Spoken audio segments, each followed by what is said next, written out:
Hey everybody, Lakitu here and welcome back to another video. So today, I was actually looking at the Switch's games library and I kinda noticed a little trend. Franchises such as Yoshi, Mario Party, Pokémon, and Kirby have all something in common.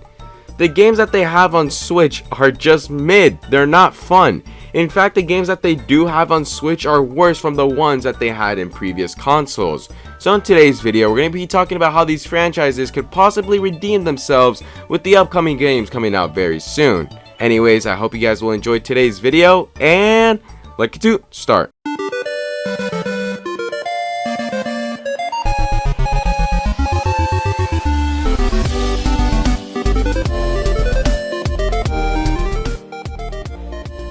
Let's start off the video by talking about Yoshi's Crappy World. Man, was I really disappointed with this game.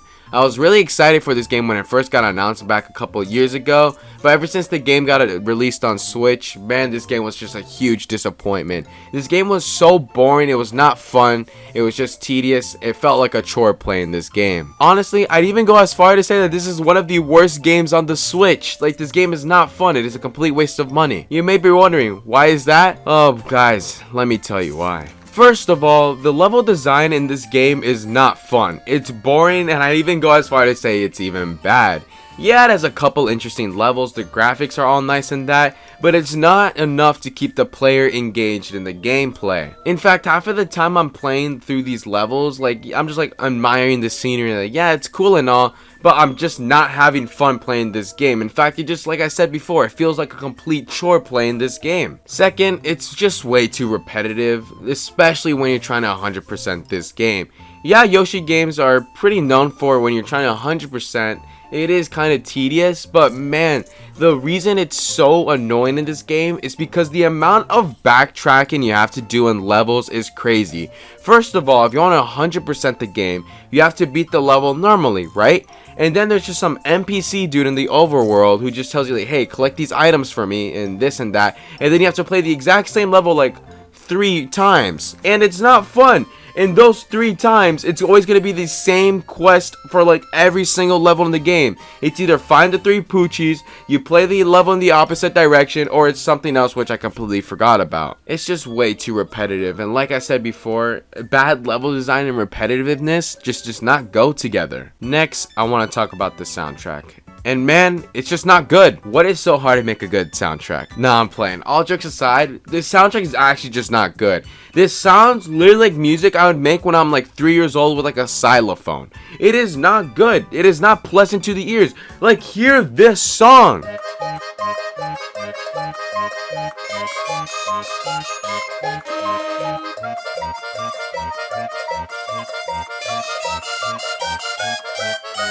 Like, that does not sound good, dude. That sounds like something you'd hear like when you're getting held hostage or something. Yoshi's Crafted World music is not good. Whoever says this soundtrack is good, you got a few loose screws in your head. Finally, the difficulty in this game, I swear, is always activated on baby mode. Yes, the game has an easier mode, but the normal game mode itself is already easy enough. First of all, you get like costumes, which is basically your armor. That is so OP. It's like basically extra lives at that point.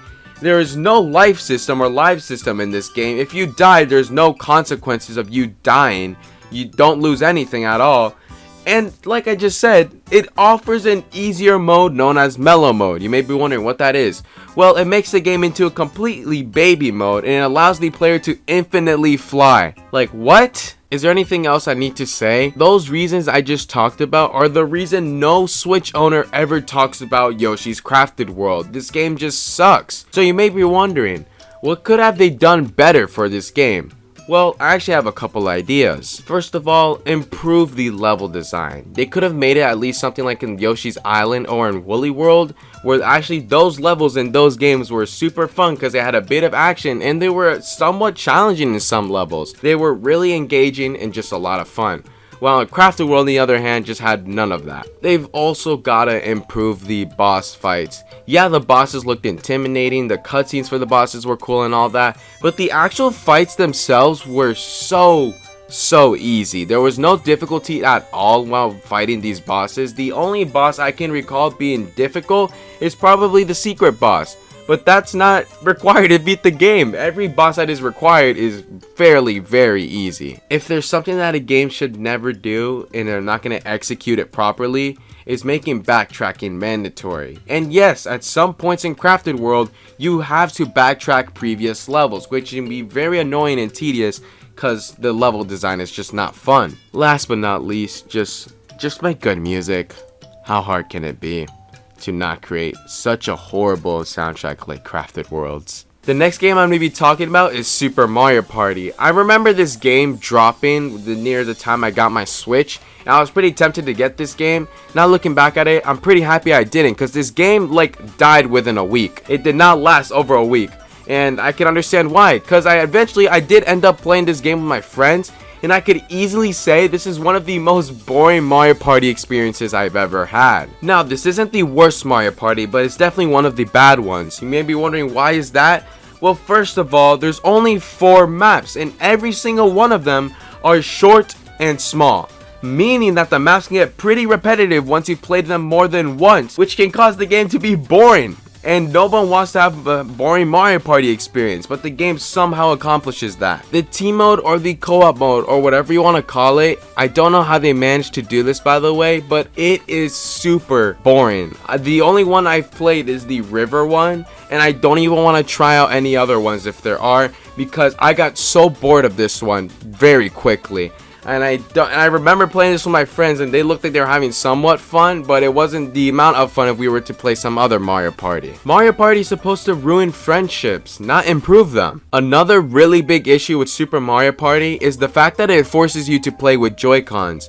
Yes, those mini small controllers that are known for to drift 24/7. I don't know why they made it this way. Why is there no Pro Controller support? They could have at least make it so if you're playing with a Pro Controller and someone else is playing with a Joy-Con, it eliminates all the motion control games, or they could have just added motion control support for the Pro Controller. You can't even play this game on handheld. That's how bad this is. Like, what the hell? I thought the Switch is supposed to be a portable device. Last but not least is a problem that they fixed recently, but it took them 2 damn years to add online. Yes, 2 years to add a good online mode. Because originally there was an online mode, but it was garbage. You can only play like 5 mini games. It was so bad. They added a good online mode when the game is dead, when no one cares about this game anymore. Like, what? Online, a good online mode should have just been on release since day 1. Why?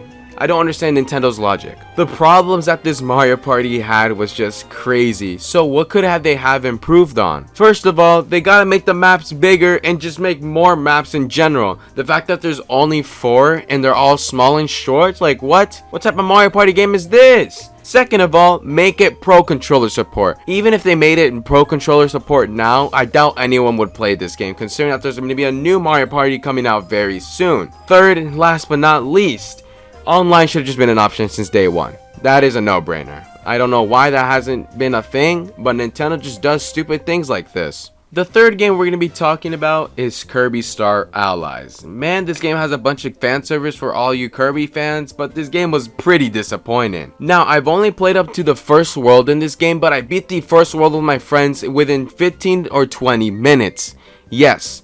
And every single person I know and I've talked to about Star Allies said that they beat this game within 1 day. That's how easy this game is. It is so short and easy, and that's a problem. Wanna know why? Because this game is full price like any other Nintendo game. Like, what? How are they gonna charge you a full price for a game that you can beat within 24 hours? To make it even worse, the bots do all the work for you. With the new friendly mechanic in Star Allies, the bots just basically do everything for you. You barely have to put any effort in this game. The second problem are the bosses. You can literally attack them during their animations. What?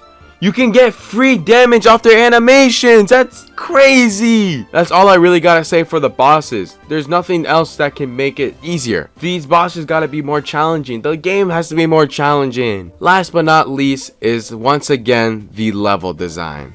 The level design in this game is not good. The levels are pretty repetitive and it's just not fun. It's the exact same issue with Yoshi's Crafted World. If the game is easy and it's short and it has repetitive levels, I think you guys can put the pieces into the puzzle. So you may be wondering, with a game with this many problems, how can they improve it? Well, it's pretty easy actually. This game should have just not existed in the first place. The fourth game we're going to be talking about is Pokemon Let's Go. Does that ring a bell? Do any of you guys even remember that this game exists?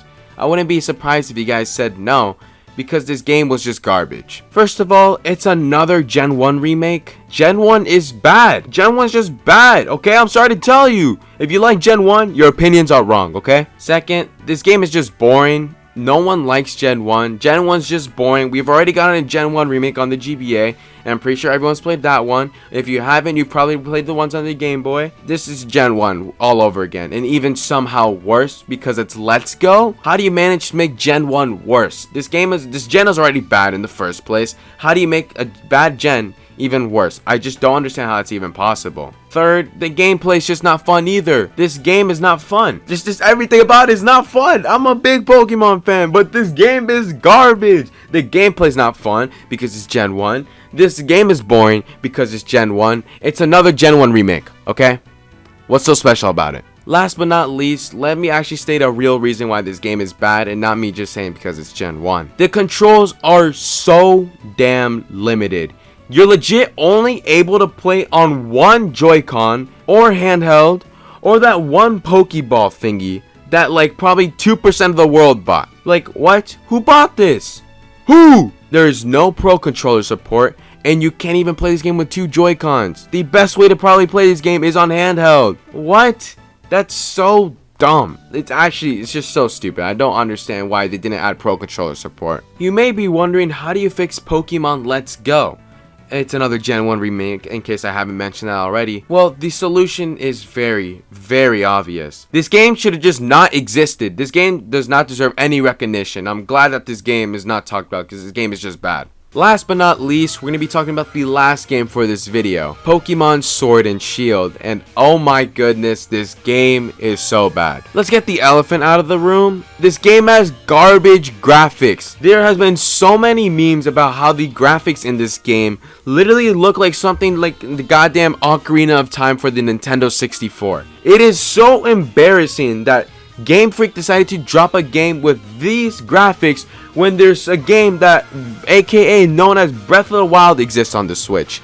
They did not use the Switch's potential for graphics. It's just sad and really embarrassing. Here I am once again to tell you guys that here's another game you can also beat within 24 hours. Everyone else I also talked to who I know who's played this game also beat it within a day. I'm going to be very surprised for the next Pokemon game if they manage to make it possible to beat it less than 24 hours. That's just going to be disappointing and sad, considering it's also going to be full price. You may be wondering, what can go even downhill? What can make this game even worse? Let me tell you something. To complete the entire Pokédex, yes, the entire Pokédex, you need to buy the damn DLC. Bro, you know how much of a scam that is? First of all, that should never be a thing in every Pokemon game after this. Second, the DLC is garbage. It's not worth it. It is such a waste of money, and I'm sorry for those people who bought this DLC. Pokemon Home. What else do I need to say? Just why? You may be wondering, how do you even fix a horrible game like this? Let me tell you, there is no way to fix a horrible game like this. This game is garbage. This is probably like the worst Switch game, or like top 5 worst Switch games. This game is bad. It is not fun. It is boring and very disappointing for a Pokemon fan like me. After all the disappointment I had to go through to make this video, I think it's about time to wrap it up. I hope you guys really did enjoy this video, and make sure to drop a like and subscribe. It really does mean a lot to me, and it also helps out with the algorithm. Do you guys agree with my reasonings? Is there any other games that I missed out? And let's all pray that the new Mario Party, the new Pokemon games, and the new Kirby game is going to redeem these franchises, because these franchises are not doing very well on the Switch. At least like how the game actually is, not in sales. Anyways, I hope you guys had a wonderful day, and Lakitu out.